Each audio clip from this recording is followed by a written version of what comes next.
Okay, everyone. So I think this marks that we should get started. So welcome everyone to the Science and Cooking Public Lecture Series. It's a pleasure to see so many people around the world. I only managed to get a quick glance, but welcome from around the world. It's great to see so many people joining us for this lecture series. So this lecture series is supported by the Harvard John A. Paulson School of Engineering and Applied Sciences. And we're grateful for their support, and we're also grateful for the support of our sponsors. These include Gastronomy Solutions, 1933 Cocktails, Escada, Mercek, Balsamic, Shimadzu, and Broad & Taylor.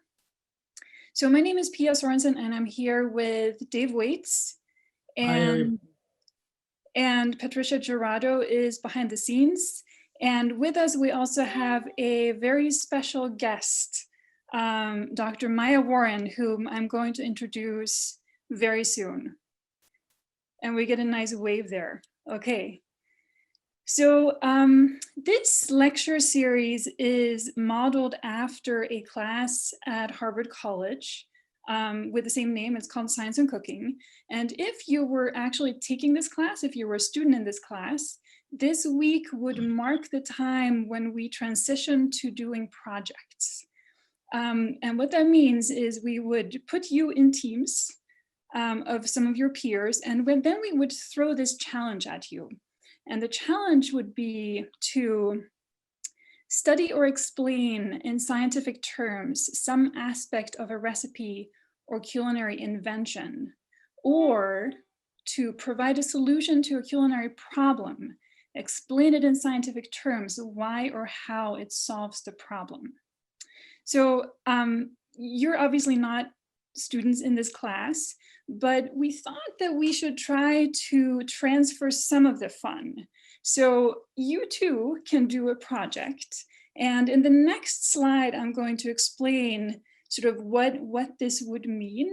But just to kind of give you the information first. So if you decide that you do want to do a project in your kitchen, and if you then submit your project by December 2nd to this email address, you can win some prizes. So we will select the best projects, and those people will have a chance to win an apron. This is what the apron looks like. Or you'll have the chance to win our newly published book, which just came out about 3 weeks ago. And so we encourage you to try this, and I'm going to explain it. If you don't feel like you're doing a project, you can also just go to the chat, and there will be links there to the book, and then you can just buy the book. There are signed copies at the Harvard Coop. Okay. So if you are one of the people who are interested in doing a project, you may be wondering to yourself, okay, how would I do this? What do they mean by a project? And by doing this, we're sort of asking you to ask a question. And to find a good question, a good place to look is in cookbooks. You can just open up any cookbook and read through a recipe and start to ask why. Why do you do this? Why do you add this step? Why do you do this before you do that? What happens if you don't do that? And so on. Another thing to do is to think about some food that you eat every day, and think about how it could be improved or altered. Can you explain how that would happen by understanding the underlying science? A third way would be to think about some historical recipe. So some recipe that has been around for a long time, and think about how it may have changed over time. And as a result, how has the underlying science of the recipe changed? And then a fourth way is to think about some of all the amazing recipes we've seen in this class by the chefs, and think about if you can kind of recreate it, if you can study it, if you can maybe even make an improved version, maybe explain why this beautiful thing that the chef did, how it even happens, and how it is possible to do it scientifically. Okay, so these are some ideas. And if you have questions, let us know. but in general,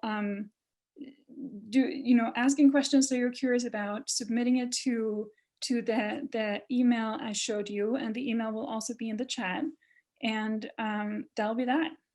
It'll be amazing. Okay, so with that, I am going to hand over to Dave. So I know that Dave really, really likes to talk about and think about emulsions, and so I'm going to let him introduce the concept of emulsions. Yeah, so nice to see everybody. And this is, as Pia said, one of my really favorite lectures, emulsions and foams. And we couldn't have a better lecturer than the one we have tonight, who makes really good tasting food that actually involves all of these together. And let me explain to you just briefly a little bit. We always talk about the science of what we talk about. And I'd like to tell you the thing that just I find fascinating about foams and emulsions, and explain that a little bit from a more scientific point of view. So let's take an example of an emulsion. That's mayonnaise. And what I find remarkable is, look at the picture on the top. That is a solid. That's just purely a solid. It stays there, but it's made up of two fluids. You take oil and water, and you add some flavor and maybe a lot of other little ingredients, but it's basically two liquids. Liquids flow, and all you do is you mix them together and you end up with a solid. I just find that amazing. How do you, just by mixing two liquids together, end up with a solid? And maybe even more amazing is the next thing that I'm going to show you is a foam. And Pia, can we have the next slide? Yeah, so this is whipped cream. So this is even more amazing. It's just taking cream, which is clearly a liquid, and air, just air. Air is a gas, it goes everywhere. And you still end up, just by mixing them, you end up with a solid. So I'm always amazed that you end up with something that's solid, like when you start with either two liquids or a liquid and air. And of course, the reason for it is shown in the images, the microscope images below. For the emulsion, it's these drops. These are drops of oil in the water. And you see they're all different sizes, but they're really packed together. And similarly, for the foam, it's the drops or the bubbles of air that are really packed together in the continuous liquid phase. And it's this packing, this squeezing of the drops that really takes something that's a liquid and a liquid, or a liquid and air, and makes it into a solid. And we show that on the next slide. We give a sense of that. If we have the next slide. Yeah, thanks. And it's imagine I have two drops in an emulsion, or two bubbles in air. And if I pack them so much that they have to squeeze together, I squeeze them so much that they can't be spherical, but they have to deform. And then if we just have press the button up here, each one behaves like a spring. Each one acts like a force that can be compressed. It can't be expanded, so it doesn't matter how much you expand them when they're not touching, but once they touch one another, they're compressed and they act like springs. And if I push them together, and I do that by putting more and more and more bubbles, or more and more and more drops in it, if I do that, I squeeze them all together and I take something that was a liquid and I make it into a solid. And I can describe that formally. And we always like to have an equation in our class. We have one every week in class. And our equation this week is shown in the next slide. It's this. And before I describe it, I hope you're all clapping. We always clap when we have an equation. Let me explain this equation. This is the elasticity of a foam or an emulsion. And notice that it depends on what we call the volume fraction. That's how much air or how much droplets there are in the material. And notice that it's the amount of droplets there is minus some critical amount. What that says is you have to be above a certain amount to get anything. Otherwise, this becomes negative, you have nothing. So basically, it's just saying that I have to pack them together so much that they start to touch. That's all this is saying. And then it goes, depends on the difference between the volume fraction you're at and what you're touching. And it scales like this. And this is just the surface tension of the interfaces between the bubbles and the water, or the two liquids, and the size of the drops. And that's just telling me that I have a spring. And so if you were to plot the elasticity as a function of volume fraction, which if you want, it's if you think about it for an emulsion, for example, it's a function of the amount of oil there is. Oil is the most phase, it's the droplet phase. It looks something like this. You have to be above, this is about 60%. You have to be above 60% of oil, and then it goes up and it increases. The more oil I add, the more solid-like. This is elasticity, so this is the solid-like behavior. Okay, emulsions, and we're going to learn a lot about that today. I should just say that these are the units. We have to worry about the units. I won't go through that today. Maybe this is enough. If we go to the next slide, the thing about an emulsion or a foam is that it's not a stable material. So you have to work to make it stable. And it can go unstable for three different reasons.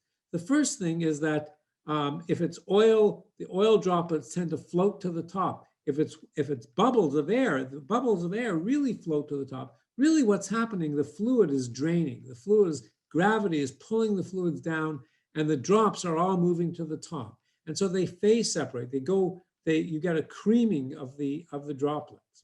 Another possibility is two drops come together and they don't remain stable, so two drops merge and become a larger one. All of these things you can avoid, and we're going to hear today how you avoid it in ice cream. It's a very interesting and important process. It's important when we make them for food. We have to add surfactant to avoid coalescence, and we have to do something to prevent creaming. There is a third mechanism. This takes a long time, and that's called Oswald ripening. And that just means there's a little bit of transfer of the fluid from one drop to another. And what that does is it makes the small drops shrink away and the large drop grow. And that's the same thing as this coalescence and everything. And this little movie shows you what happens. You start off with drops, and if we could just play the movie, Pia, you end up, they coalesce, they cream, and they all end up, and you end up with just two fluids when they completely are destroyed. Now, maybe that's enough science. What about the food? You know, emulsions and foams make all kinds of fabulous foods. And Pia, I think you were going to tell us about some of them. Yeah, I wanted to show all of you this slide, which is all a collection of emulsions and foams. Some of them you may encounter every day, some of them less often. The first one here is a hollandaise sauce by Nando Giovanni in Spain. If you've ever made this, you know they have to whisk a lot to make all those little droplets form. This is a mayonnaise. You know that you have to really work hard with a mortar and pestle to make this happen. Salad dressing is an emulsion. If you're not interested in emulsions, you can dive into foams. In the morning, you can dive into the foam on your cappuccino, and in the evening, you can enjoy the foam on top of your beer.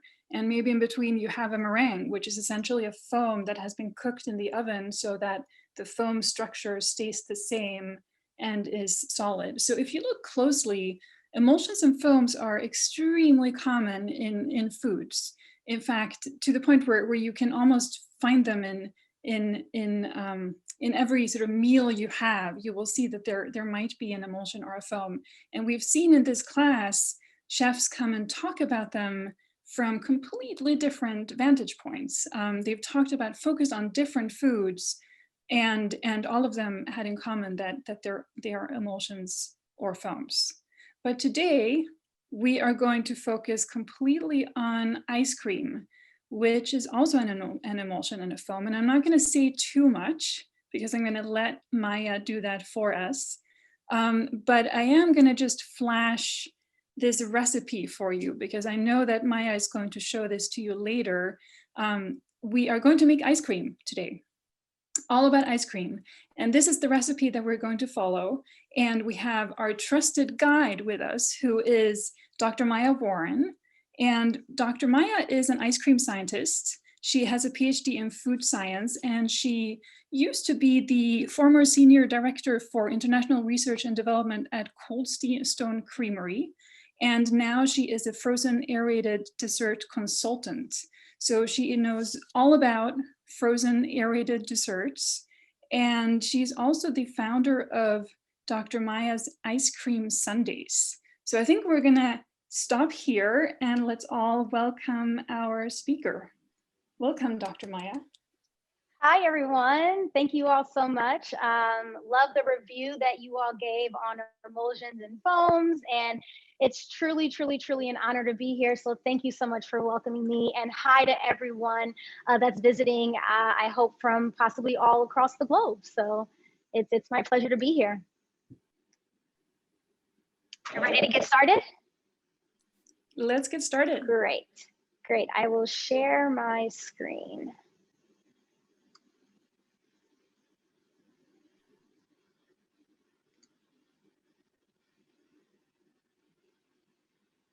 This is it.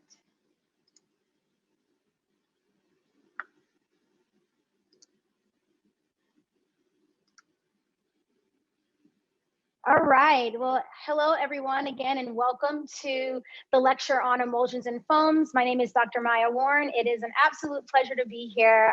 When Patricia and Pia reached out to me, I was more than delighted to be able to make this lecture happen. So thank you all for having me. And I'm gonna tell you a little bit about myself before we dive in too deep into ice cream, because it's often asked, Maya, how in the world did you even get into becoming an ice cream scientist? And so my journey is, I don't know, pretty unique, I would say. But before that, we're going to go through, here's just an outline of, basically we're going to cover today, being an ice cream scientist, what is ice cream, talking about the emulsion and the foam with fat globules and air cells. We got to talk about ice crystals, although it's not necessarily the main part of the emulsion and the foam, but it makes up ice cream. And then we're actually going to make no-churn ice cream today as well, which is absolutely really fun, especially right now when we're all home.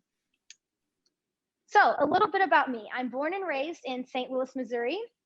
I then went to Carleton College in Norfolk, Minnesota.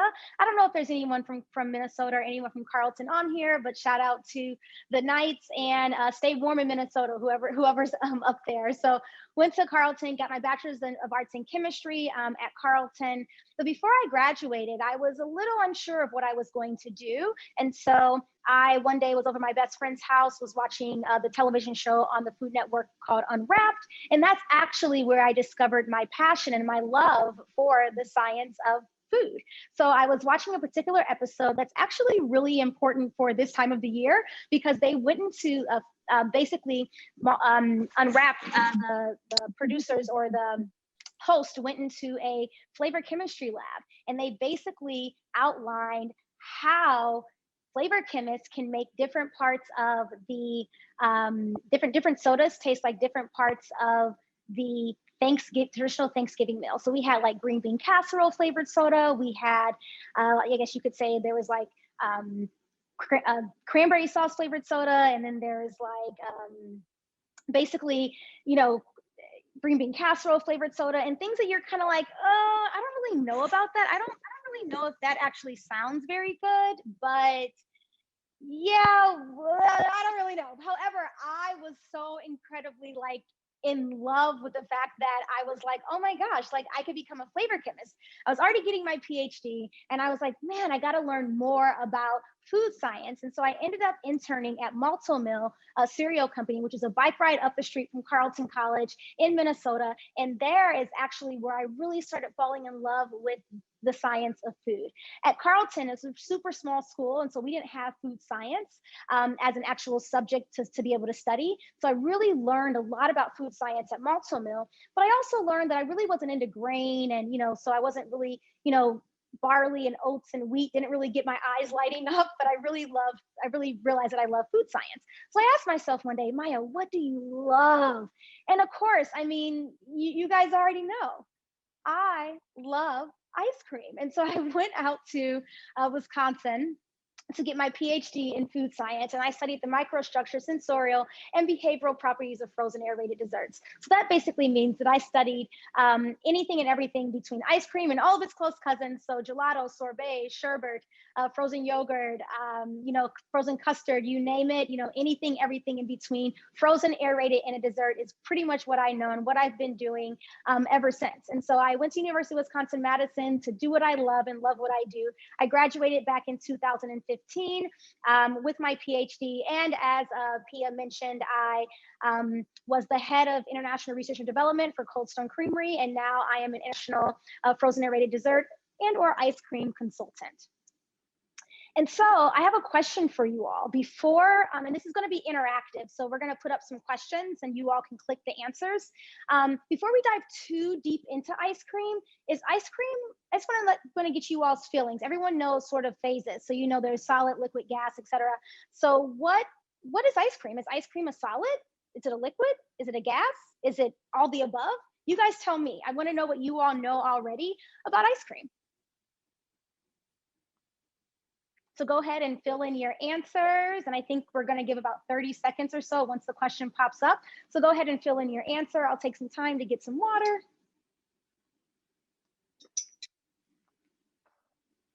All right.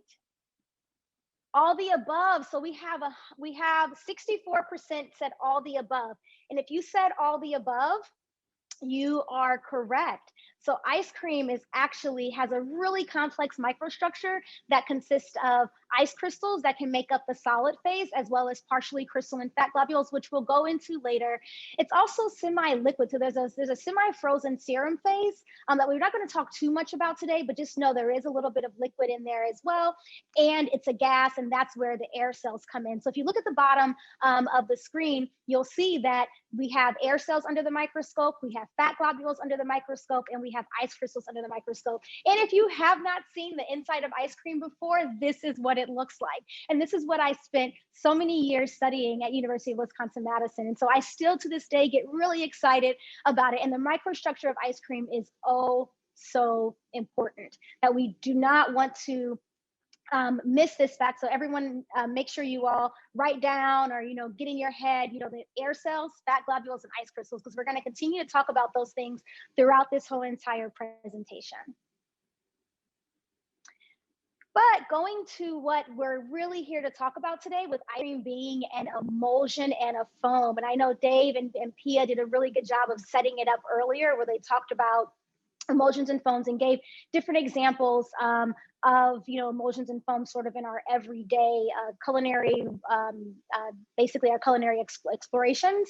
And so we're going to go through a little bit about what's an emulsion, what's a foam, and see if you all sort of know some of the differences and give some everyday examples as well. So starting with an emulsion is just dispersion of the minute droplets in a liquid. It usually can't combine. So it usually sort of, if you have like an oil and water, you shake it, and, you kind of see the droplets the oil droplets kind of disperse. And so you don't necessarily have, if you don't have good agitation, you don't have any basically of that combination of the oil combining with the water. That's a very good example of an emulsion. We see it all the time. When we were kids doing experiments at home or in school, we definitely have seen that.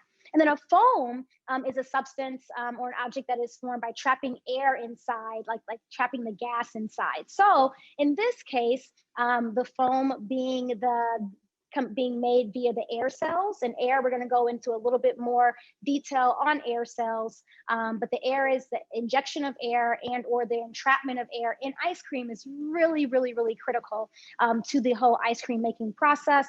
And it's actually something that people don't really think of as being an ice cream, but it's an ice cream, and there tends to sometimes be a lot of it. And then of course we have, going back to the emulsion part, this is fat globules under the microscope. And it's about 400x in terms of magnification. And you can see some of them are very large globules, and we'll talk about this a little bit later, but this is what we would call sort of some partially coalesced fat. And we'll get into that, what that really means later, and why it's important in ice cream, and why it's also important for our sensorial pleasures whenever we eat ice cream. And so ice cream mix. So before we can actually make ice cream, we have to have ice cream mix. And by legal definition, ice cream has to have 10% or more milk fat. So whenever you're going to the grocery store and you're walking down the aisle, and you might, especially nowadays, you'll see some vegan frozen desserts, so non-dairy sector of the frozen desserts. So we really can't call ice cream because it's not 10% or more milk fat. But then you'll also see products that you thought were ice cream, and you're like, hey, it says frozen dairy dessert, or it says frozen dessert, so it's not really ice cream. And the reason why it's not really ice cream is because it doesn't meet that legal definition of 10% or more milk fat.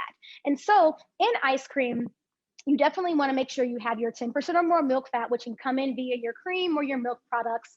You have protein. I'm sure you all have heard of casein and whey, especially I'm sure you've heard of whey with all like those whey protein drinks. Whey is a byproduct of the cheese making process, but casein and whey are naturally found in milk. And so therefore they're going to be found in ice cream as well. Then you'll have your carbohydrate, which is your lactose, which is basically kind of like the sugar that's in milk. And then you'll also have composition of minerals and ash. And then you'll basically bring in, once you have all of that dairy, you'll also bring in some water if you need water to help balance out your ice cream mix equation. You'll have some sucrose, some type of sugar. You really want to make sure that you have the sweetener in there because it lowers the freezing point depression, which today we're not going to go too far into freezing point depression, but maybe I'll have to come back and do a whole other series on freezing point depression because it's a really, really, really interesting and critical part of the ice cream making process.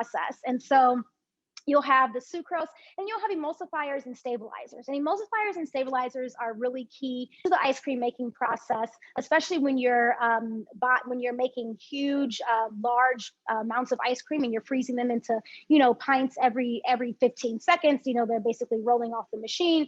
And because of that, emulsifiers and stabilizers are really key. We're going to go a bit more into emulsifiers, but we're not going to go too deep into stabilizers today. But basically stabilizers, if you look at your pint of ice cream or your container of ice cream and you see names like locust bean gum or guar gum or maybe xanthan or maybe carrageenan, although it's not really used as much anymore, people are kind of getting away from that.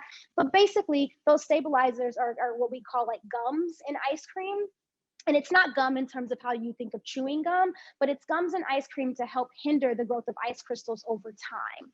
So these stabilizers are very, very, very important. But sometimes when you get an ice cream and you're like, oh, it's a little slimy, or it seems a little slick, or it just doesn't seem to be quite like the creaminess that you want, and maybe it's a non-dairy frozen dessert, or maybe it's a lower fat ice cream.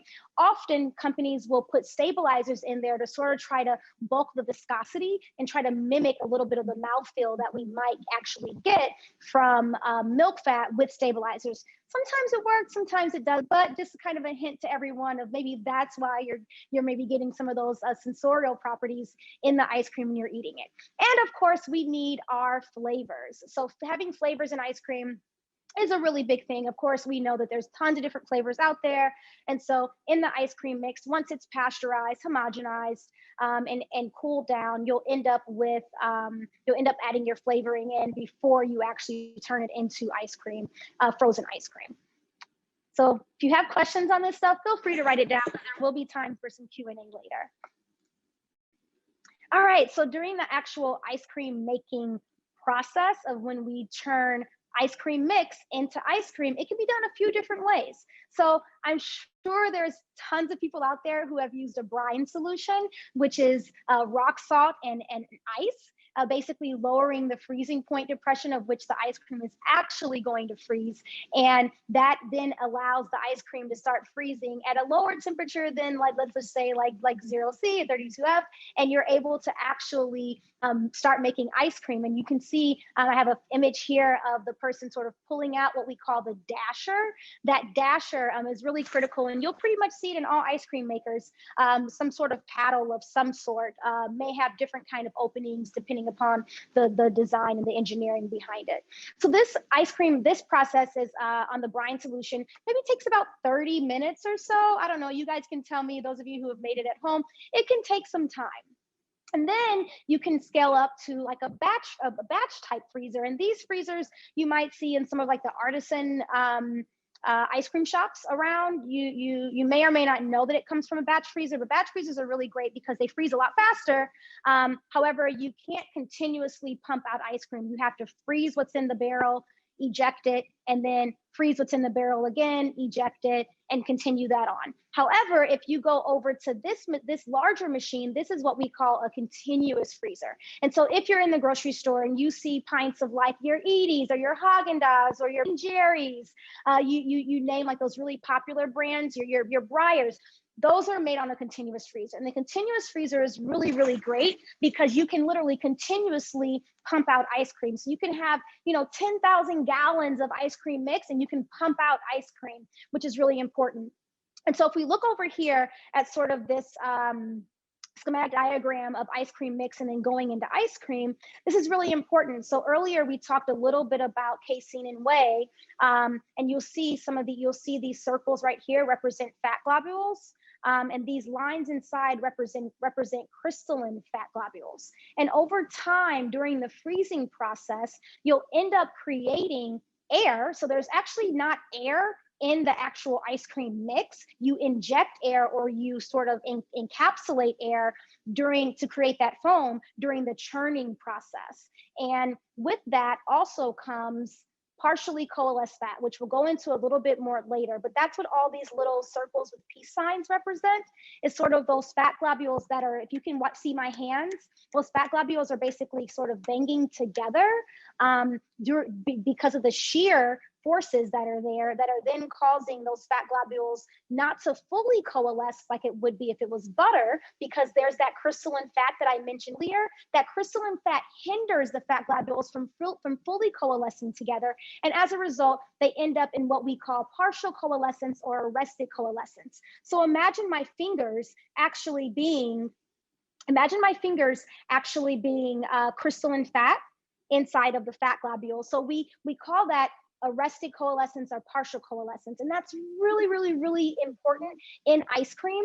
And let me tell you, if anyone has a question about sort of the non-dairy vegan type ice creams, not every fat can undergo partial coalescence at frozen temperatures, because some of them are actually still liquid. Some of the vegetable fats, believe it or not, are actually still liquid. So if anyone's like, oh, what's sort of the best vegan type ice cream? I always suggest for people to get ice cream with coconut fat, because coconut fat actually mimics milk fat very, very well in terms of partial coalescence, which we'll get into partial coalescence in more detail a little bit later. But I wanted to go over this to sort of set the stage for where we're going. So that's basically the whole entire matrix of the ice cream. But here's just another schematic of sort of the ice cream barrel. So again, if you've ever made ice cream at home, whether you're using rock salt and a ice, let's make a brine solution, or you're using like a refrigerant, ammonia, freon, and then you have the barrel and then the dasher inside with the ice cream mix on the inside. And so what happens is that you have this ice cream mix, you then put it into the barrel, you then put the lid on and you start to actually freeze it. And that freezing entraps air that I mentioned earlier, but it also creates the matrix. So those ice crystals begin to form, the air cells begin to form, and that partially coalesced fat begins to form as well. And so what happens is that the water that's in the ice cream mix will start to freeze on the outside of the barrel. So the refrigerant or the brine solution is on the outside of the barrel, which causes the water to actually start to freeze into actual ice. And what the dasher does, if you all can see right here, you see that dasher sort of sharp edge kind of close to the barrel, and you can see it over here too. What that dasher does is that dasher begins to turn.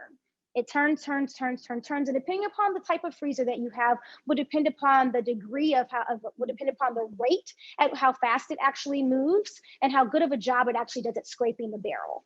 But what ends up happening is that you end up scraping the sides of the barrel where the ice is forming, and that's how you end up basically with the ice and ice cream. The dasher scrapes off the barrel to create the small ice pieces in the ice, small ice crystals in the ice cream. If the dasher didn't scrape off the barrel, you would just basically have a ton of like frozen solid to the outside of the barrel, and then sort of kind of a liquid mush in the middle. So what that dasher does is that it's engineered and designed in a way so that when it scrapes off the sides of the barrel, it actually makes the ice kind of go into the middle of the machine. So you end up with slightly smaller ice crystals once they kind of go into the middle of the machine, because the ice crystals, because the middle of the machine is actually a little bit warmer than the outside, because that's where the refrigerant is directly in contact with the outside of the barrel. So the dasher is a really important critical component of the ice cream machine, because if you don't have that dasher and you don't have it working properly, you won't quite get the ice crystals that you want.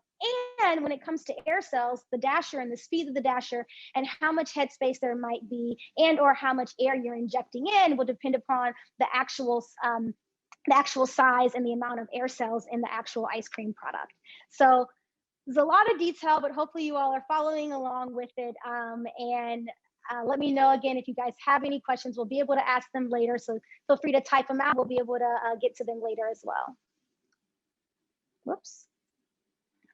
All right, so we talked about the ingredients in ice cream, and now that we've quote unquote made our ice cream, we now have transformation from this liquid substance into this this solid, this liquid, and this gas substance that we now know to us as ice cream or frozen aerated dessert. And so it's frozen, it's aerated, we call it ice cream. And with that, we have partially coalesced fat. So that fat is highlighted in red, milk fat, because it's now transformed. We have water that's now transformed into ice. And now we have the air that's been injected or basically encapsulated within the ice cream composition, or the ice cream matrix itself. So ice cream mix is one product, but a finished ice cream product is something that's actually, in terms of its microstructure, is completely and utterly different. And that's the beauty of ice cream, is that, you know, depending upon the mix that you have will really depend upon the result of your ice cream, but it also depends upon the freezer that you have. And so ice cream can be very, very, very complex. And it's not just as straightforward as, oh, let me pour this mix into my home ice cream freezer, or hey, let me you know, get this ice cream because I think I like the amount of milk fat in there. And it's like, oh, but you don't like other things about it. So ice cream can be very, very, very complex, but that's what's honestly has drawn me to it for so long. And I hope that I'm able to encourage other people to get into the field of food science and study ice cream as well. So now let's go all the way back to the title of this being emulsions and foam. So I wanted to give the background of what ice cream is before we dive too deep into the actual everyday emulsions. So I know Pia and Dave earlier spoke a bit about emulsions and foams. We're just going to go through it a little bit more detail here as well, and so you all can sort of see some of the visuals. So when it comes to actual emulsions themselves, we have emulsions around us all the time. We may have some oil in water, which is depicted here, or we might have water in oil. And an example of oil and water, and I believe this was mentioned earlier, is milk. So in milk, which is similar to cream, just not nearly as much fat, but basically in the milk, you'll end up with water, and then you'll have oil droplets all around, and those droplets are what we call milk fat. And that's one important reason why we homogenize milk. So the milk that you buy from the grocery store is homogenized. Sometimes if you don't have your cream properly homogenized, you can see some of the fat rising to the top. That may mean that emulsion maybe did not sort of get dispersed the way in which we wanted it to. But we'll have an oil and water emulsion, but then we also have a water and oil. So from the same family of products, but butter then becomes the water and oil emulsion. So you'll have a lot of the fat surrounding the water globules there. So butter is actually can start as cream. I don't know if anyone here has ever taken like a jar and sort of put maybe like a bead or anything to agitate it, and poured cream in there and put a lid on it and just shake, keep shaking. And eventually, over some time, you'll get what we consider butter. And you'll see some of that sort of that separation kind of about some of the liquid that's there too. But basically that butter is that water and oil emulsion, which is really fun to make in the kitchen if you've never done it.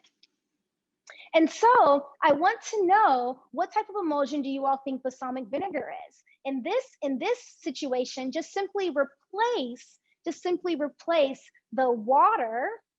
Simply replace the water with balsamic vinegar. So what type of emulsion is balsamic vinegar? Is it oil in vinegar / water, if we were doing oil and water, or is it vinegar in oil?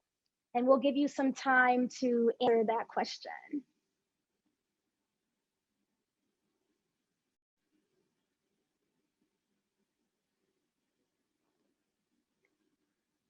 And if you've ever made balsamic vinegar dressing at home, you'll know what I'm about to say in terms of being able to keep it all dispersed properly. So what type of emulsion is balsamic vinegar?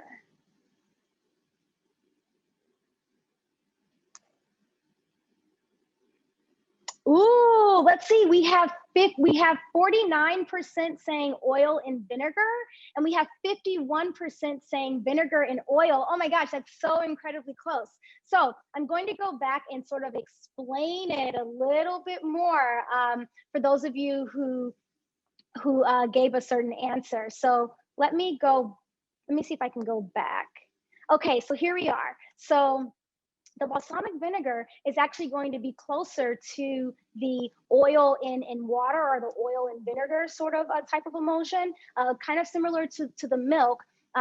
It's kind of, so when you make your emulsion, or so when you're making your dressing, you'll see it having separation because the two don't mix. And so you have agitation. The agitation is really, really, really important here, because that agitation is what helps it sort of stay in some type of dispersed emulsion, although this is what we call a temporary emulsion because it doesn't stay for very long. So if you've ever made a combination of a balsamic vinegar with an oil and you've shaken it, and then all of a sudden you're eating with, back in the day when we could have larger family and friend gatherings, and you're eating and you're chatting and all of that, and then all of a sudden you see that separation and you're like, hey, it's because it's a temporary emulsion. There's what we call like no emulsifiers there to help basically suspend the emulsion to make it, to allow it to last for a long time.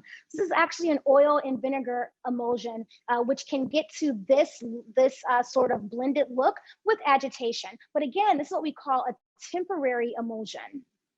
And so the balsamic vinegar is a temporary emulsion, meaning that it will separate over time and it will go back to this state that's seen here. And that can happen, in a matter of an hour, maybe 2 hours, maybe even less, depending upon sort of your ratios to vinegar to oil.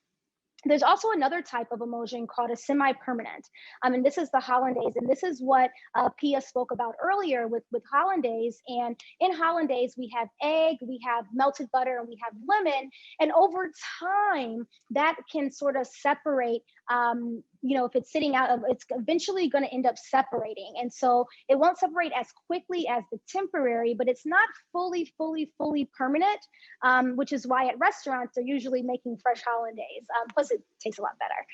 But basically you end up with a semi-permanent emulsion and not a fully permanent emulsion like Dave talked about earlier, which of course is mayonnaise. And mayonnaise being an oil and water emulsion, you end up having it being stabilized actually by the egg that's in there. There's something called egg lecithin, which can act as an emulsifier to help basically suspend the oil matrix so that you do not have the complete separation and or collapse. And so I want to know from you all, what type of emulsion do you all think ice cream is? So going back to milk, going back to the vinaigrette that we talked about, what type of emulsion do you think ice cream is?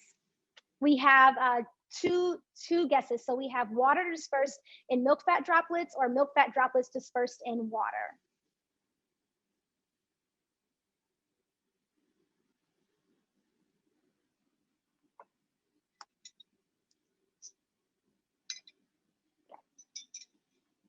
All right, let's see. I think there's maybe 10, 15 seconds left. Oh, maybe not. So we have water dispersed in milk fat droplets. That gave us, I think, 39%. Sorry, my monitor's a little far, so I think I'm reading this right. And then we have milk fat droplets dispersed in water. I think this was maybe 61%. All right, so the ice cream is actually an oil in water emulsion. So we have the milk fat droplets dispersed in the water, which makes up, so you can kind of see it here. So imagine all these little globules are all milk fat, and sort of this goldish area behind here, sort of where all the milk fat is kind of floating. If this was a movie, this would actually be our sort of water part of it, or our sort of serum phase with the sugars and the proteins and all of that I mentioned earlier. Whoops. Let's see, go forward. So yeah, so this is actually, again, ice cream, melted ice cream under the microscope, and we're looking at fat globules, partially coalesced fat globules, and we're looking at the dispersion of fat globules within the water, sort of that oil and water interface. So droplets dispersed in water, and it can be permanent, of course, because at that frozen temperature, it's going to be permanent. And over time, I guess if you let it sit out long enough, you might see some separation, but typically in most ice creams, you really don't see sort of what we would call like in yogurt, kind of like weighing off. You don't really see any of that clear liquid per se all the time. It might just sort of melt. When it melts, it might just sort of melt all together. All right, so we're going to talk a little bit about emulsifiers and why emulsifiers are so important and why they're used in ice cream, and some of the labels that some of the words that you might see on ingredient statements in ice cream to be able to say, okay, why is this here and why is it important? Let me tell you, it's actually quite important to have emulsifiers. They really, really, really help. And they're added to emulsions to be able to help the two liquids basically be able to combine together in the suspension, so that you don't have that separation anymore. And so emulsifiers, again, remember, within the emulsion, we may have something that is like an oil, and we might have something that's sort of like water-based. And so those two things don't combine. And so within the use of emulsifiers, whether it's soy lecithin or egg lecithin, or maybe polysorbate 80 or monodiglycerides, they're really helpful because they actually help be able to allow the fat to be able to do its job, so that you no longer have that separation and that sort of the lack of mixing of the two liquids with one another. And so a question for you, are emulsifiers hydrophilic, meaning like, ooh, love water, or are they lipophilic, meaning that, you know, they're attracted to lipids? So hydrophilic, water loving, water soluble, or are they lipophilic, which is oil loving, oil soluble, or are they both? So remember, we have a fat membrane, we have fat that's sort of surrounded by water. So we have all these fat globules surrounded by water, and we want to be able to make that emulsion stable. And so how do we make that emulsion stable? We can make that emulsion stable with emulsifiers, but those emulsifiers need to be able to do their job. So they attach to the fat part, but they also just giving you as a hint, they also do work within the liquid part the water part as well. So they are both. Whoops, I keep going back, sorry. So we have 74% say both, so that is correct. We had 22% say lipophilic, which they are, but they're actually both. And then we have 4% say hydrophilic, which again, they are, but they're actually both. Lipo and hydrophilic. And the importance of that is that they're able to attach to the interface. As you can see here, I'm going to kind of go through this diagram. So basically you have this fat globule, and on the outside of this fat globule, you have protein in ice cream, which I mentioned earlier, or casein, which I mentioned earlier are casein and whey. And when you have those milk proteins, they're not quite as good at destabilizing the fat to be able to allow the fat globules to come together to create this wonderful ice cream matrix. And so we add things like emulsifiers, like the soy lecithin, the polysorbate 80 monodiglyceride, and egg lecithin, in order to be able to get the fat globules ready to be able to do their job, which is what I mentioned earlier, sort of that partially coalesced fat. If we have less of these emulsifiers in there, and depending upon the type of emulsifier, will definitely determine how much partial coalescence we end up with. And partial coalescence is really important in the ice cream world because we actually attribute it to creaminess. But you could also end up with too much partial coalescence, which would be considered almost like a greasy type texture. It's kind of like chapstick on the lips. And so you actually don't want that. So there's a really fine line sometimes between how much emulsifier you're using and to the rate of the dasher, because the speed of the dasher and how much ice crystal formation there is in the ice cream will greatly determine how much partial coalescence you have. And so will air cells. So all of that friction that you have with that dasher spinning inside of the machine will create sort of a disruption within that fat membrane, allowing those fat globules to partially come together and create that crystalline fat network that I mentioned earlier. But the protein basically gets removed from the fat interface. The both hydrophilic and lipophilic, water-loving and fat-loving emulsifiers will basically join that interface.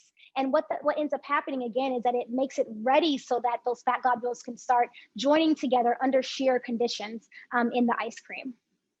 And this next slide is about sort of the importance of emulsifiers, emulsions and emulsifiers in ice cream. And so I spoke a little bit about sort of what's happening. And so if you don't have emulsifiers in here, you have the protein which surrounds the fat interface, which really isn't as good at destabilizing the fat or allowing that fat to basically come together in a partial coalescence way under the freezing conditions. And then over here you have with emulsifier, and that with emulsifier will allow this phenomena called partial coalescence to happen a lot easier than it will if you didn't have it. And so this again is this fat matrix, and it's some of the images that I've previously shown. And this is really important because it attributes to creaminess in ice cream, but it also provides some stability. It also allows ice cream to actually have, so it doesn't just collapse on itself, it actually provides some stability within the matrix that I'll show later on, but it's really important in ice cream. And so depending upon the type of fat that you have and the solid to liquid ratio, the total fat that you have, the emulsifiers used, the protein used will all depend upon how much of the shear forces, how much of the partial coalescence you're getting under shear forces. And the shear forces in the actual ice cream making process, again, are the dasher, the speed of the dasher, and the ice crystals that you have forming. Those ice crystals are rough. Ice is rough, we know that. So when ice is being formed in the actual freezing process of the mix, that creates friction as well. And that friction really helps to be able to allow those fat globules to be able to continuously bang against each other and be able to partially come together. Again, they're partially coming together because of that crystalline fat network that you see basically outlined right here. And depending upon how quickly you actually freeze the ice cream, so the throughput rate, how much time it actually spends in the freezer will depend upon how much partial coalescence there is as well. So all of these things work together, and you all are probably like, oh my gosh, I never knew ice cream was like so intense, but it is. And that's the true beauty of it, is that there's so much science in ice cream that when we're eating it, we don't really think about it. But again, that's one of the really beautiful things about ice cream itself. All right, so now that we've covered a lot about emulsions, and I hope you all kind of have a better understanding of emulsions in general, and maybe you're kind of salivating for some ice cream, but don't worry, we're gonna make some no-churn ice cream today. But before we get there, we're gonna talk a little bit about foams.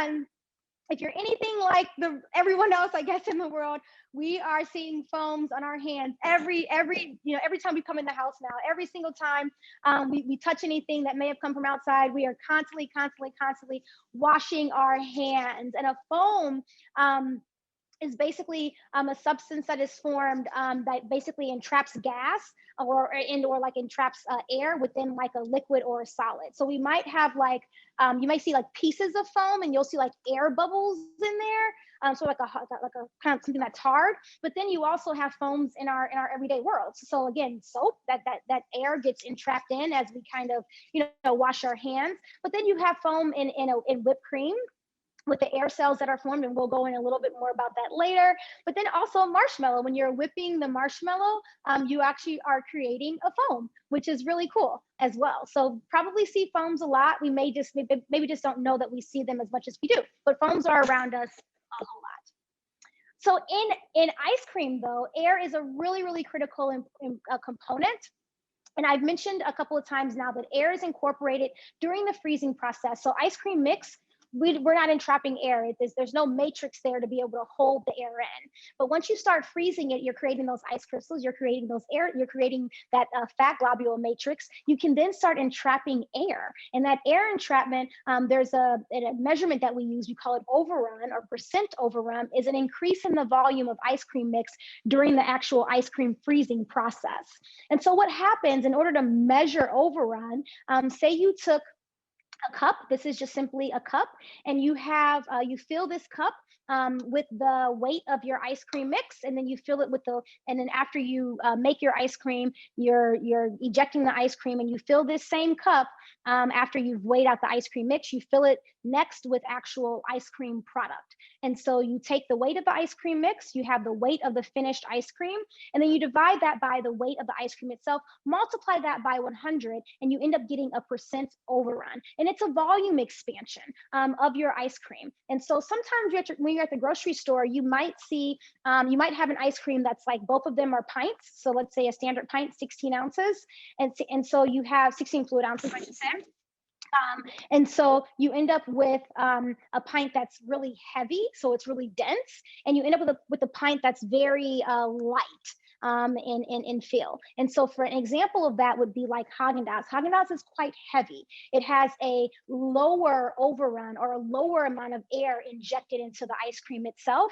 And then you'll have a little bit with a lot more air in it, like an Edie's or a Breyers or a Dreyer's. So then you have 2 pints of the same vanilla ice cream, and you end up with one that's very dense, very heavy, a lot less air incorporated, and then you'll end up with one that is a lot lighter, that ends up being, kind of a sort of a little fluffy maybe to the mouth, whereas the Haagen-Dazs will be a little bit denser. Sometimes you have to take it out of the freezer for a little bit to let it warm up so you can actually scoop it, because there's not enough air in there sometimes. And so I have a question for you all. Which product do you all think which product do you actually think has more or less fat? So this is kind of a fill in the blank. Ice cream with lower overrun, remember that Haagen-Dazs will typically have blank, so it's less milk fat or more milk fat when compared to an ice cream with higher overrun. So I'll repeat, ice cream with lower overrun will typically have less milk fat or more milk fat when compared to an ice cream with higher overrun. So I want to see your answers here. I kind of gave you a little bit of hint when I said some of the brand names, but I want to see what your answers are.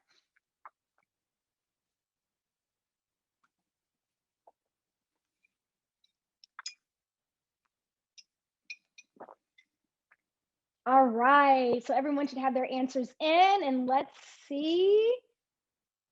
All right, so we have 71% saying more milk fat, and we have 29% saying less milk fat. So I'll go ahead and give the answer. Ice cream with lower overrun will typically have more milk fat when compared to ice cream with higher overrun. So the reason is because if you have a lot of fat in your ice cream, so say you have upwards to like 14 or 15% fat, you don't want to put too much air in there, because your ice cream, you won't necessarily have, you're paying for a lot of the fat. Fat's expensive.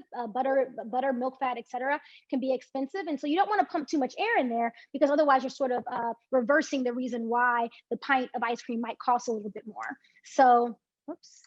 So when it comes to overrun, there's basically different categories, and there is actually a legal limit to how much overrun, how much air you can have in your ice cream. It cannot weigh more. Or sorry, you cannot like go under like 4.5 pounds per gallon or something like that. So you can't put too much in there. But basically you can have ice cream that's super premium. So you have like your 15% milk fats, from 25% amount of sort of overrun in the ice cream, all the way up to like 120% in the ice cream. It doesn't mean that there's no ice cream. It just means that you've expanded your volume and you end up with a lot more, air than you would if you had a more dense, super premium product, kind of like that Haagen-Dazs that I talked about earlier. And don't get confused with the weight of ice cream when you start looking at particulates. When you end up having particulates in the ice cream, so those are like Oreos, like I have here, because we're gonna make some no-churn ice cream later. When you end up with particulates in the ice cream, that can change the weight as well. So when we're talking about overrun, we're literally talking about the ice cream mix. So that ingredient list that I went over earlier, that then is changed into ice cream, creating those ice crystals, air cells, and partially coalesced fat globules. All right, so here again is air cells under the microscope. And here are some larger air cells under the microscope.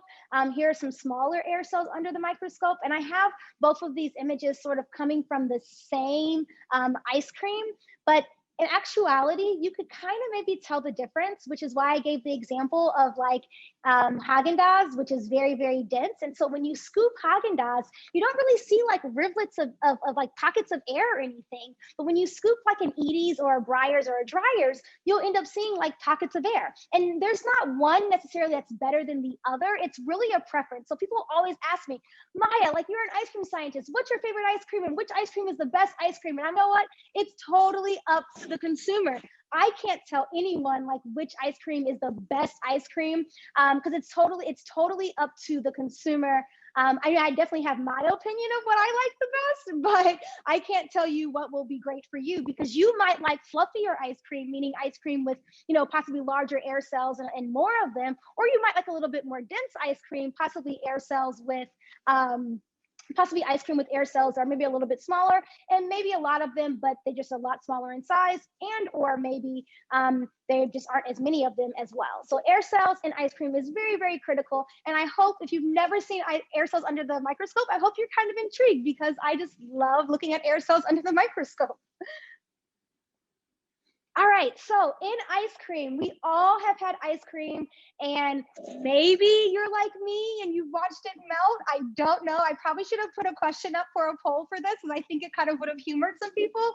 But basically when I was in graduate school, I used to watch ice cream melt. That's basically what I did for about 6.5 years was watch ice cream melt. And you might say, what in the world were you doing watching ice cream melt? And actually I was doing so much. I was learning about the microstructure and how it all interacts together to create what we call sort of a meltdown rate and or kind of how ice cream melts.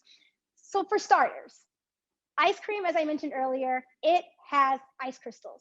And in this schematic diagram that I have drawn here, these sort of rectangles represent ice crystals.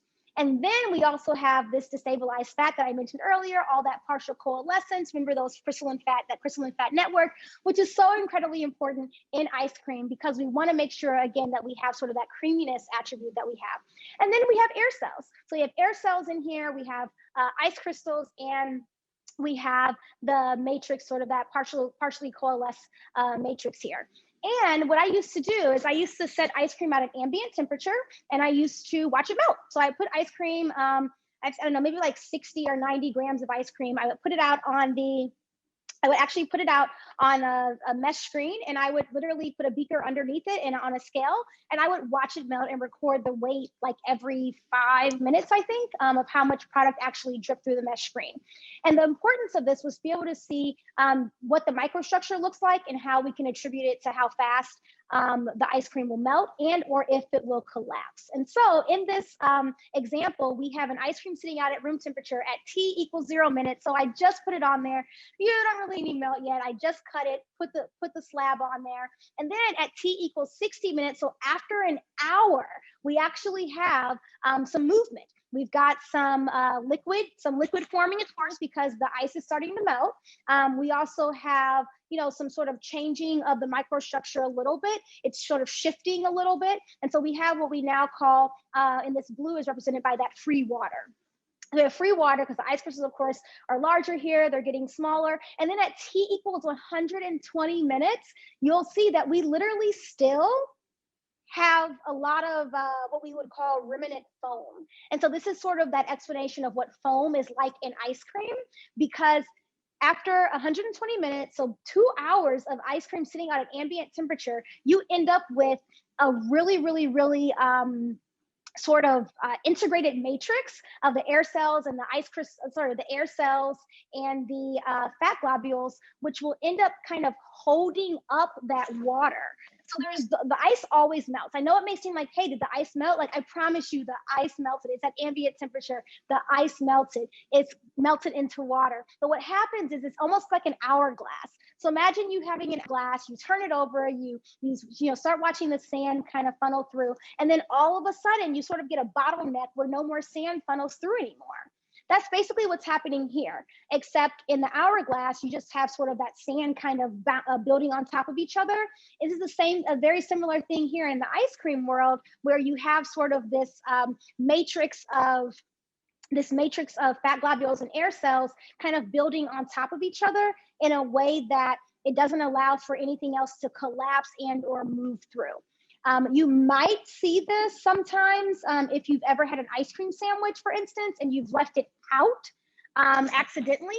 And the reason why this would happen is because ice cream sandwiches tend to be pumped with a lot of air. Air can definitely help support that matrix. But there's a science behind why. When you're eating an ice cream sandwich, you don't want a lot of heat transfer with your fingers because you're kind of eating it, holding it in your hand versus scooping it with a spoon. You don't want that heat transfer to start melting the ice cream. But also, if you remember a little bit ago when I talked about stabilizers, sometimes ice cream sandwiches have a good amount of stabilizers in them to help hinder that water from kind of flowing free.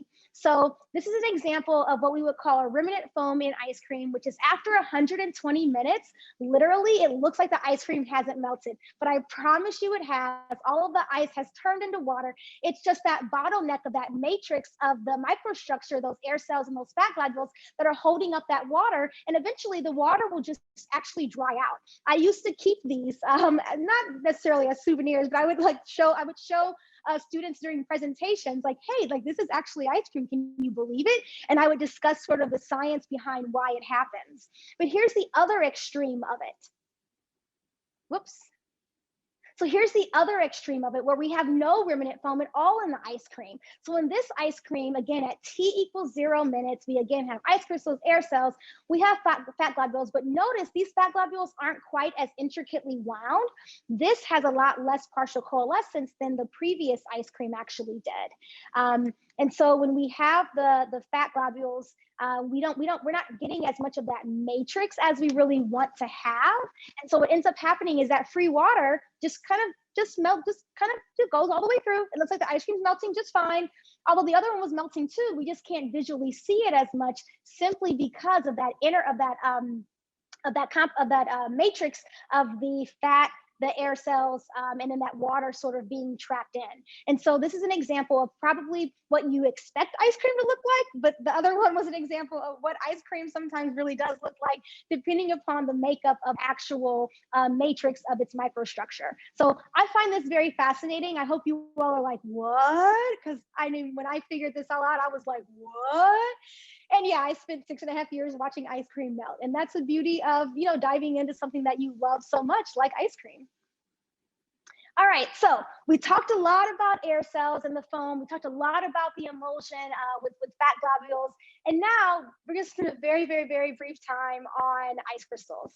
So ice crystals in ice cream can be seen very, very, very, very, very minute, very small size, all the way to very large size.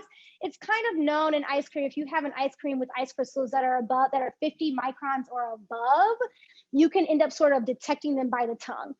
That's true to a degree. However, if you have enough partial coalescence, that agglomeration of fat globules, you can end up sort of beating out that texture, that icy texture, by having more of the partially coalesced fat, so you don't detect the ice crystals nearly as much. So I believe we have a question about ice crystals that I want to talk about, and we won't go into too much detail here because it's we're not talking about like freezing point or crystallization in this talk as much as we are emulsions and foams. Okay, so the question is, a slower freezing process will typically result in smaller, larger, or the same size ice crystals when compared to an ice cream that undergoes faster freezing process.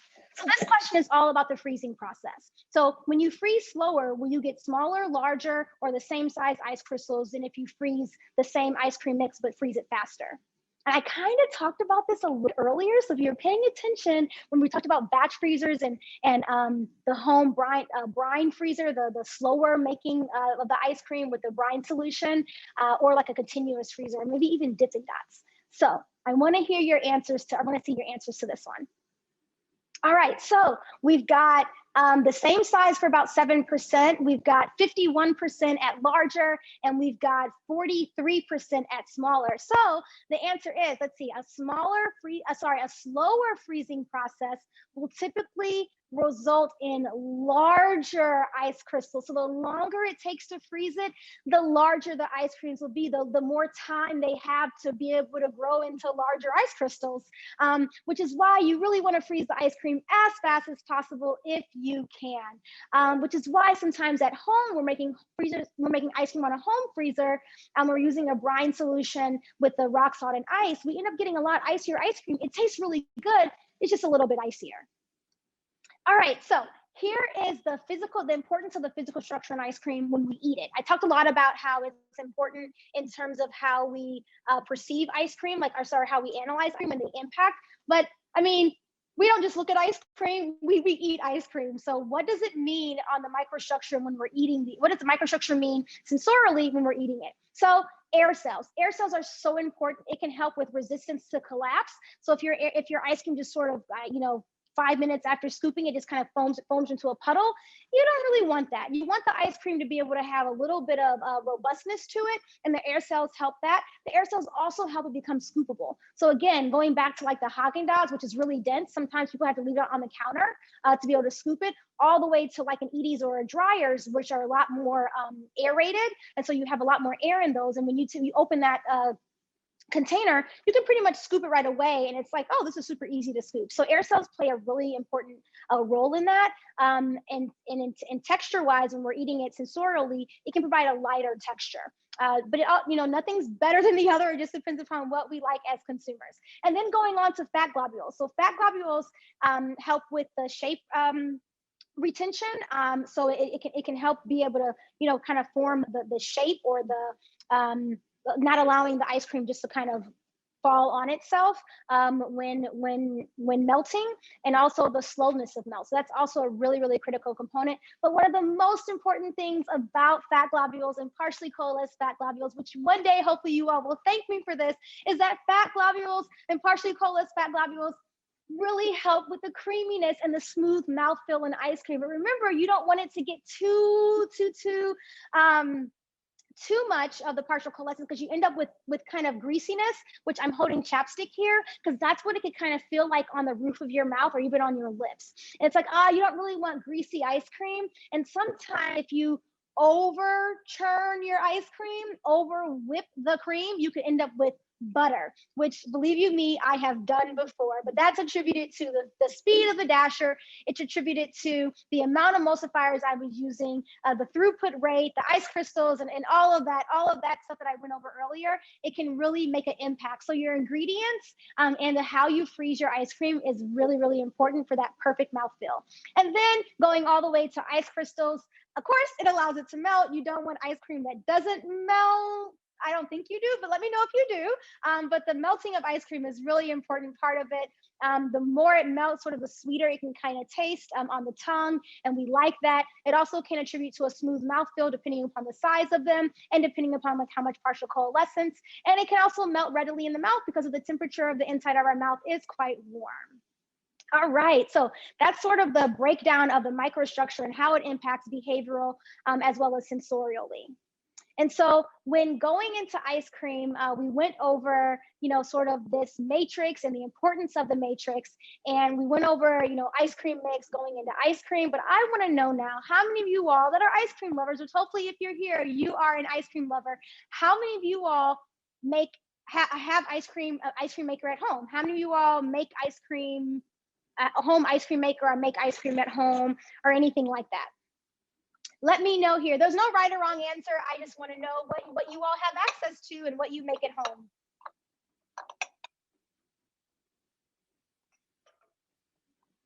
All right, let's see the answers. Wow, we've got an even split. I love this. So we have 50% saying, yes, I've got a home ice cream maker. And we've got 50% saying, no, I don't have a home ice cream maker. Well, for those of you who love ice cream as much as I do and want to make ice cream at home, don't have an ice cream maker, or just want to try new recipes, today we are going to go through no-churn ice cream. And you may say, no-churn ice cream? What in the world? How does that even work?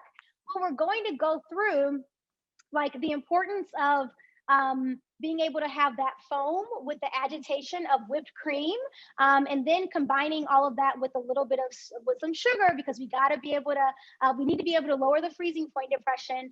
And we're going to add in some Oreos, and I have some delicious caramel. So we are going to make no-churn ice cream, and this is something that I do on most Sundays. I've done about 25 episodes now. It's called Ice Cream Sundays with Dr. Maya that Pia introduced earlier, where I go on Instagram on Sundays at noon Pacific time to be able to share with people my love of ice cream, a little bit about the science of ice cream, as well as make all different kinds of no-churn ice cream. So all these cones that you've seen throughout the presentation, those are all different kinds of ice creams that we made. So we are going to make no-churn ice cream.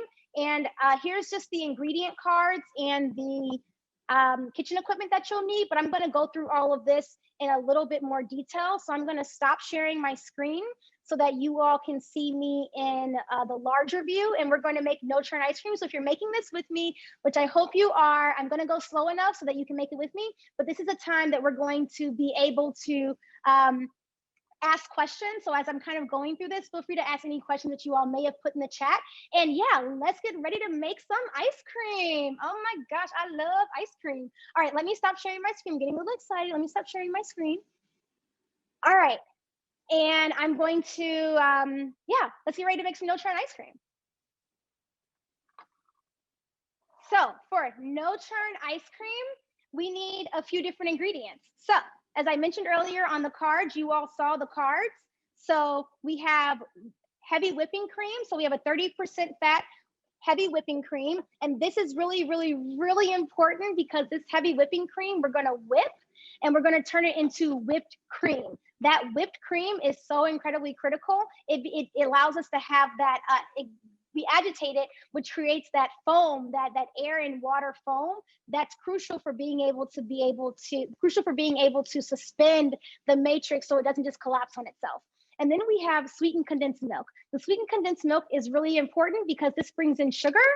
Sweetened condensed milk, the key word, sweetened, but it also helps to bring in some total solids. So we have, you know, some protein coming in from here, not a lot, but we have a little bit. And then we also have some sugar and a little bit of water. I mean, it has a you know, very thick viscosity, but I like to add a little bit more water to mine because I don't like super warm ice cream all the time. So I add a little bit of that evaporated milk, which is very similar to sweetened condensed milk, except for the fact that it doesn't have loads of sugar in it. And then I like to add a little bit of vanilla extract. I love the way vanilla smells. So you have vanilla extract, and then I add a little bit of sea salt to my ice cream because I just simply love the way that salt allows the sweetness to pop a little bit. And today we're going to make no-churn Oreo, so cookies and cream, but I'm also going to add a caramel variegate. So in the ice cream world, particulates are like the nuts or the cookies or anything kind of solid, and then the variegates are like the caramel, the fudge, you know, all of that. So I made this caramel the other day. And if you're like me, you're like, oh my gosh, it looks so good. Okay, so let's get started. For those of you who are making it with me, let's get going. So what we're gonna do first is we are going to take 1 1/4 cup of our sweetened condensed milk, and we're gonna pour that into our larger bowl. You should have a larger bowl, you should have a smaller bowl, you should have a spatula, and then some containers that you're gonna freeze in. So I've got kind of all of that stuff here, as well as a hand mixer or a stand mixer, okay? So what we're going to do is we are going to take our sweetened condensed milk mixture and we are going to pour it into our larger bowl. And this again is our sugar source. That sugar source is so important. It helps with the freezing point depression. So sugar is not just a ingredient that's added so it can taste good. It's actually a really functional ingredient in ice cream. So whenever you try to replace sugar with sugar alcohol or anything like that, sometimes it doesn't come out exactly the same because it doesn't have the same impact on the freezing point depression, which is a really crucial part in the ice cream making process. So I've got in this bowl, I've got 1 1/4 cup of my sweetened condensed milk. And then on top of that, I'm going to add my evaporated milk. And I am adding that in at 1/4 cup of evaporated milk. And then I have my 2 teaspoons of vanilla extract. So I'm going to pour in my 2 teaspoons of vanilla extract. And remember, I said how much I really love adding a little bit of salt to my ice cream. So I'm going to add basically a pinch of sea salt, totally optional. I just really love doing it personally because I like the way, again, it makes it sort of pop. And you don't really taste the salt. It just really helps the flavor. All right, so we're going to add all of that together and we're going to blend this into a beautiful homogeneous mixture. And if there are any questions, I can take a question at this time if there's any questions in the chat. Yeah, while so I blend this together. There's a question from Angela Brandon, who is saying that if you don't have evaporated milk in your country, can you replace it with regular fat milk? You can replace it with regular milk. And sometimes, honestly, you don't have to have the evaporated milk. I like to have it because I think it makes the ice cream eat a little bit colder, but you do not have to have it. This ice cream is pretty high in fat. So I like to be able to cool it down a little bit with a little bit more added water to it, but you do not have to have it. But if you wanted to, you could use maybe a little bit less than 1/4 cup of regular milk as well. Great question. Thank you for asking. Okay, good. There's another question from anonymous attendee who is wondering what you think about these small batch niche methods like Pacojets or liquid nitrogen. How does the product compare to other methods? When it comes to sort of these semi-novel, I guess, ways of freezing ice cream, it doesn't, they compare, but it also depends upon the mix that you're using. So when you're using liquid nitrogen, you have to be really, really cautious because it freezes so fast. So if you can't whip it fast enough, you can't get the air entrapped because it's freezing the water part of it so incredibly fast that you may not be able to get it trapped in, which is why when you go to any of the liquid nitrogen sort of places, you kind of see them have to warm it up and maybe put it back on to kind of whip it a little bit more because it's not quite freezing the way in which you want it to.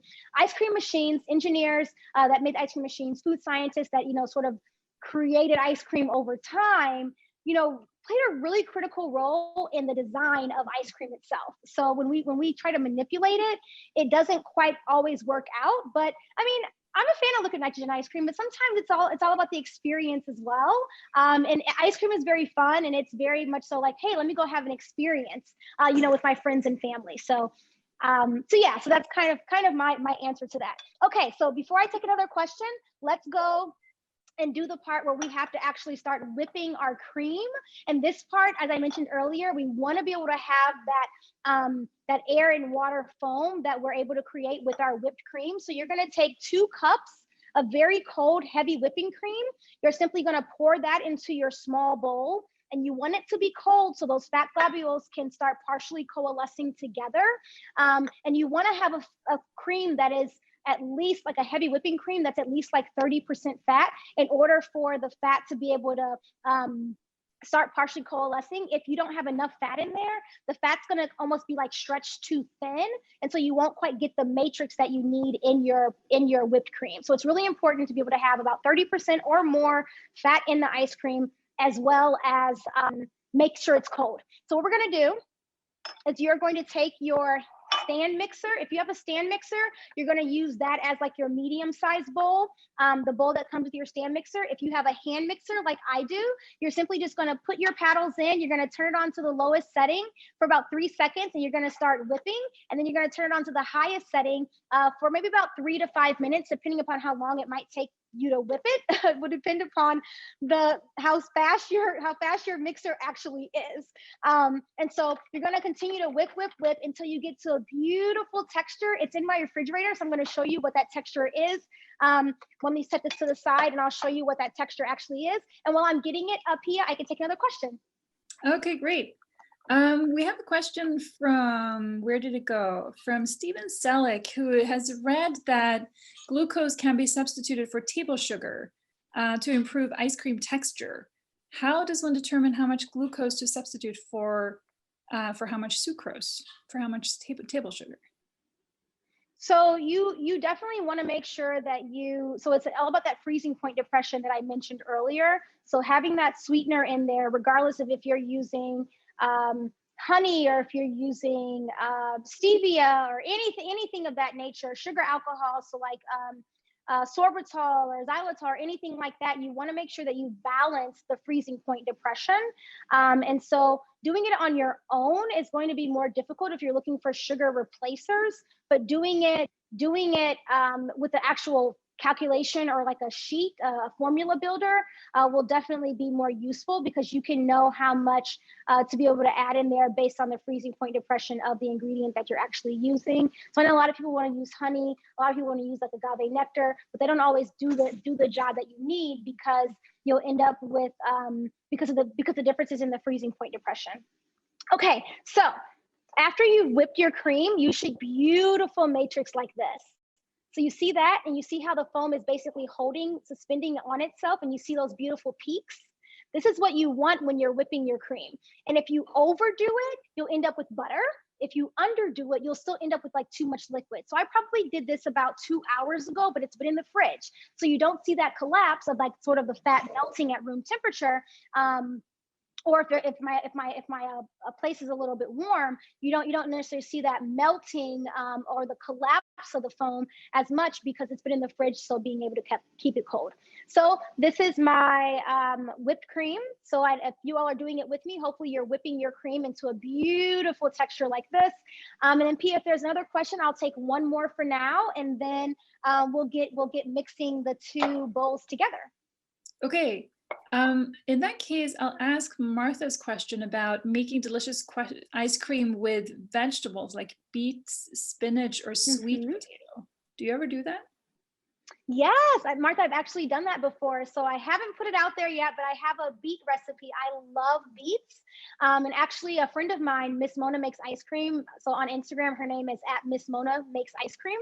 And she just made a beet ice cream. I think it was like yesterday, and she just posted it. So you all should look at that recipe. I don't exactly know how she did it, but I love using beets in ice cream. I love the flavor of roasted beets. They taste so amazingly good. And their color is absolutely gorgeous. And then when it comes to other vegetables in ice cream, I've never done like spinach or anything like that. But hey, I mean, ice cream's a blank canvas. You can do anything and everything with it. So I encourage everyone to sort of go out there and explore whatever they want to put into ice cream. So thank you for that question. All right, so now that we have our whipped cream, and again, we have that beautiful foam that we have here, it is absolutely gorgeous. You see how it's sort of, holding on itself. Yeah, it's drooping a little bit, but that's because I have so much on the spatula. But you want it to be able to hold on itself. And then you're going to take your bowl of your sweetened condensed milk, evaporated milk, vanilla extract, and a little bit of your salt, a little bit of salt. And what you're going to do is you are going to take some spatulafuls of your whipped cream, and then you're going to fold all of that in very gently. And I notice I'm saying fold and not mix because I want to keep some of the air in here. Remember I talked about the importance of overrun earlier? In this case of us making no churn ice cream, we're not getting as much air trapped in. And that's just because we're using a hand mixer and trying to whip cream. And then we're adding sugar to it when we put it into the sweetened condensed milk mixture. And so we don't get quite as much air trapped in. And so I am going to continue to do this until all of my whipped cream is folded into my sweetened condensed milk mixture, and I have a new substance, which I'll then call my ice cream base. So I'm going to continue to do this, continue to fold all of this in until I have a beautiful mixture that I then, of course, will call my ice cream base. And while I'm doing this, Pia, I can answer another question or two. Okay, we have a question here from Simon Shapiro, who's wondering, can you explain what this, you mentioned this idea of freezing point depression. Could you explain that a little bit more?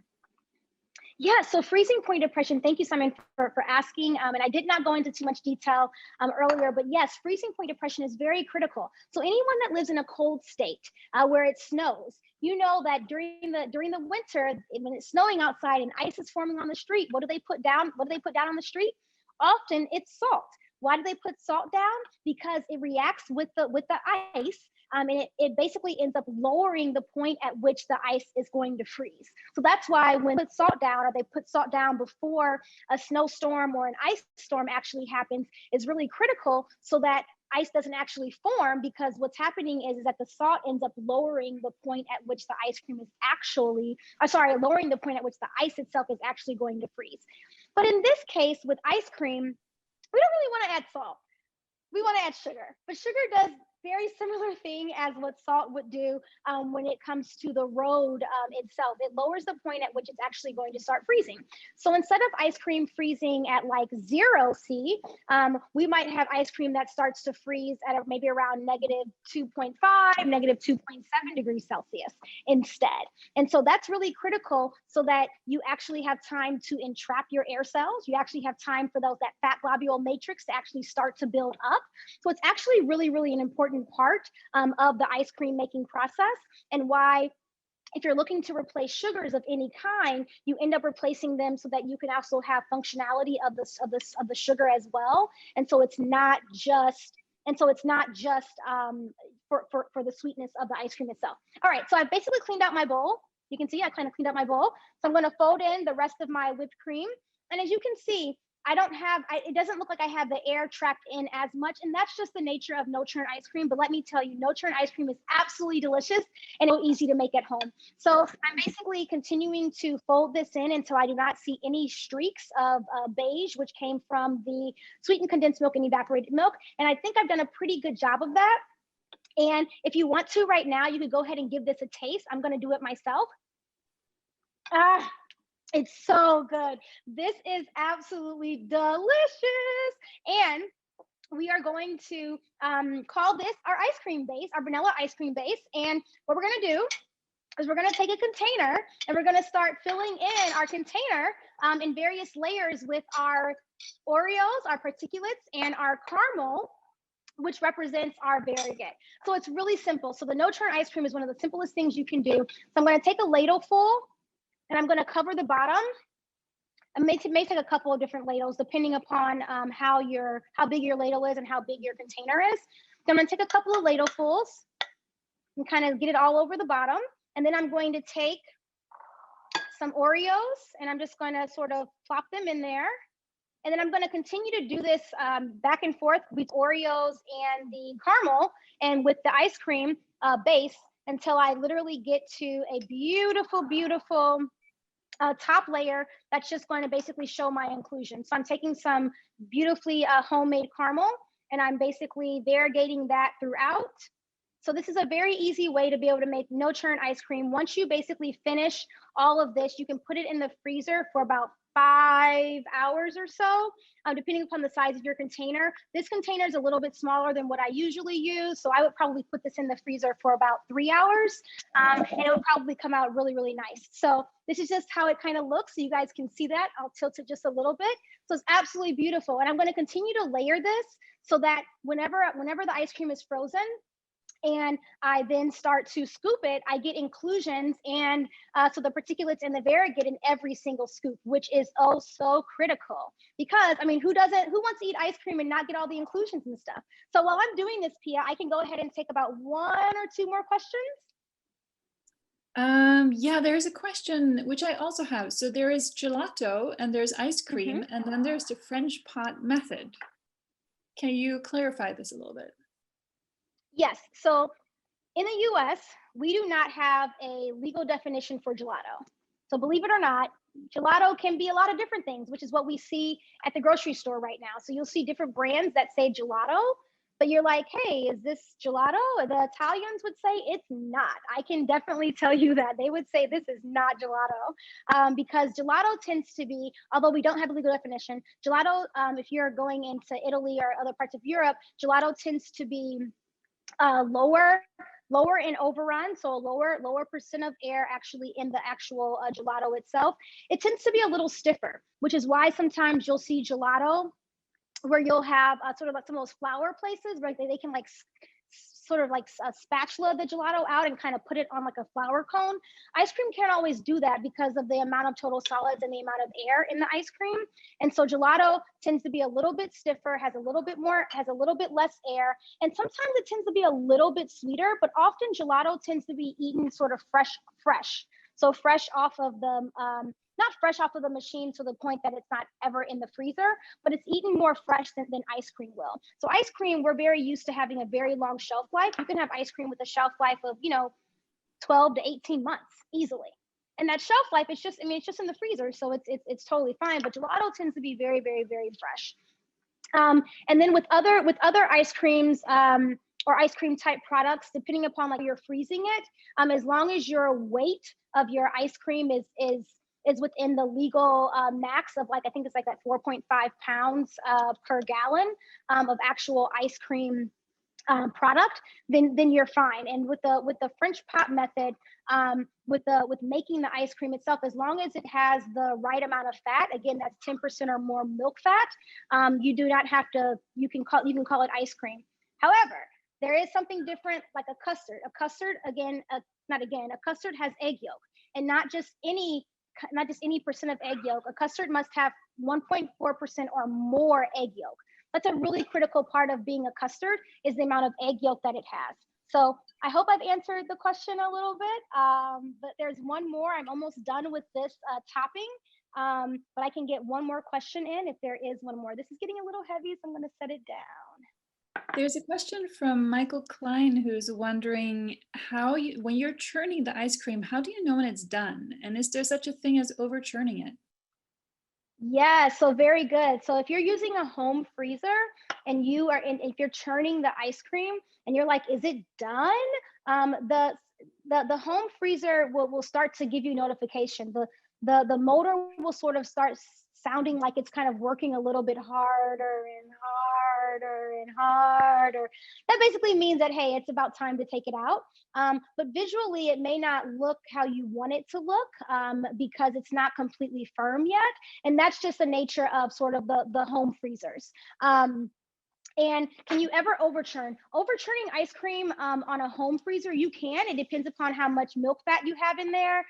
Sort of the speed of your dasher. So all of that I mentioned earlier, when it comes to emulsions and emulsifiers, so the throughput rate, so how long it's actually in the freezer, the amount of emulsifiers used, the type of emulsifier used, the amount of fat that's actually in your ice cream, all play a key role in how the ice cream will actually behave. So typically on a home freezer, you usually know that it's ready by the sound of the freezer. But in no-churn ice cream, really have a sound of a freezer, because I'm basically going to take this ice cream that I made that's still sort of, that seems sort of liquid in a way, and I'm going to put it in the freezer. And I'm going to put it in the freezer, like I said, for about 3, maybe 4 hours. If you have a larger container, I would definitely suggest 5 hours. And I'm going to put it in the freezer. And then I'm going to get out an ice cream that I made on Halloween, that I just made on Halloween, to show you all what some finished ice cream could possibly look like. So I'm going to put this in the freezer. It's beautiful. It's going to be tasty. I'm going to put this in the freezer. I'm going to get one out. And Pia, I can take another question if there is one. Wow, you're such a multitasker. You're like doing a million things at once, and then you're asking questions. I do have lots of questions for you. One thing that several people have asked, and this relates back to what you said about freezing point depression. There were several questions after that, which was, well, what about alcohol and adding vodka to ice cream? Does it do the same thing? How does it change the texture? Very good question. Thank you all so much for asking that. Alcohol does the same thing, which is why you have to be really, really careful about adding too much alcohol to ice cream, because it ends up almost becoming like soup. And so if you add too much, it lowers the freezing point depression, the same thing. So very good, for everyone who sort of made that correlation, made that connection, because it does the exact same thing. That's why, like, sometimes you have like sorbets and you want to add alcohol to it. You can, but you just got to know how much you can actually add. And the same thing with ice cream. Sometimes you're like, oh, I can't get the flavor of the ice cream, because milk fat is like a flavor masker. So if you have a lot of milk fat in your product, you kind of need a little bit more, flavor sometimes, because it masks the flavor of ingredients in there.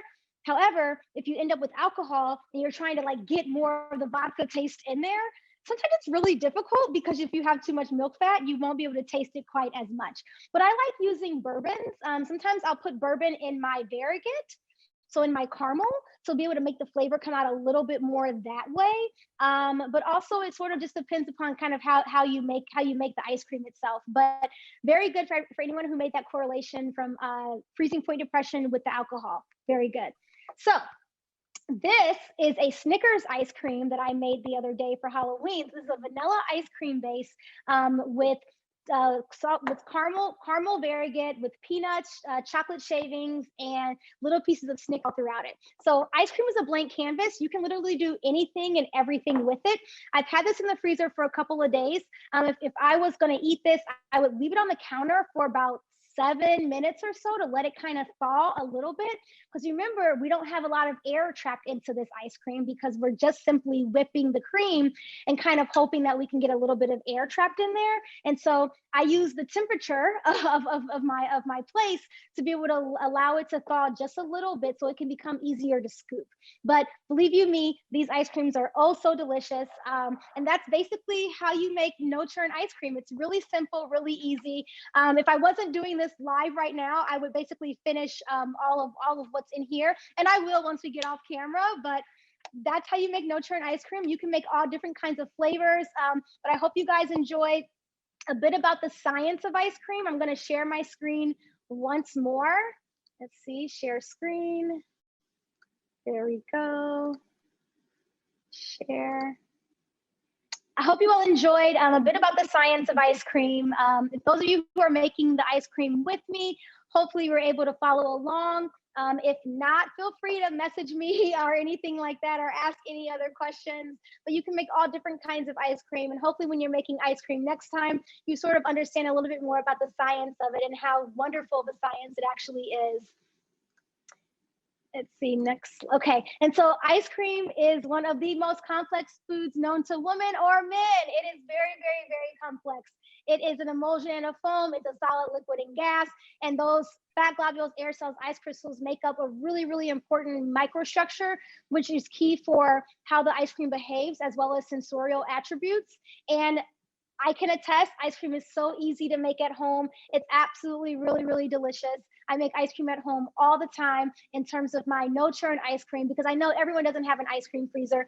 But I thank everyone for joining today. Thank you so much for having me. And if you're interested in learning more about ice cream or making no-churn ice cream, you can follow me on Instagram or go to my website, mayawarren.com. Feel free to shoot me an email. And yeah, maybe I'll see you all on Ice Cream Sundays one day. But I just want to thank you, Dave, Pia, and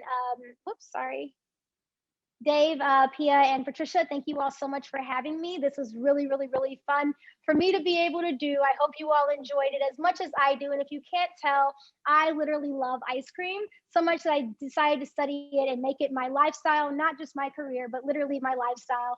And if you take away anything from this today, know that you too can do and be anything and everything you want to do and be in life. And so again, I thank you guys so much. I will I guess come back to the video. Thank you, Maya. That was amazing. That was amazing. You are welcome. And thank you so much for answering all the questions. I think this would be a great place to wrap up, actually, because you took a lot of questions while you were multitasking. And what do you say, Dave? Should we wrap up? Do you have questions? Thank you so much. I learned a lot, and I came away so hungry for some of that ice cream. My God! You have to make it. Yeah. Tomorrow. I'm doing it, man. That's great. Awesome. Thank you so much, well, cheers Maya. to all the ice cream lovers. Thank you. Cheers. And thank you so much. And thank you to all of you for joining us.